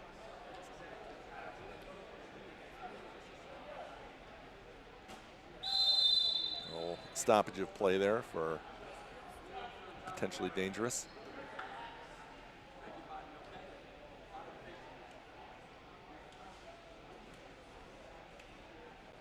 Well, as this match is going on, I'll sign off here and just express a lot of hope for this Warrior team. And their previous match against ACS, they fought hard, fought valiantly, and even though that the individual matches didn't quite work out the way that some of the wrestlers wanted them to, you're going up against, as I look down this list, third in state, first in state 2 times, second state champion, second in state, fifth in state 2 times, fourth in state, state qualifier, state qualifier, state qualifier, fourth in state. It's tough. That's tough to compete week in and week out, or at least I should say match in and match out against a team like that. So hats off to Wheaton Academy. This is a great way to come out into the season. They did a great job today. Look forward to seeing this program develop. As this match is 6-2, Zach Smith in the command, in the lead.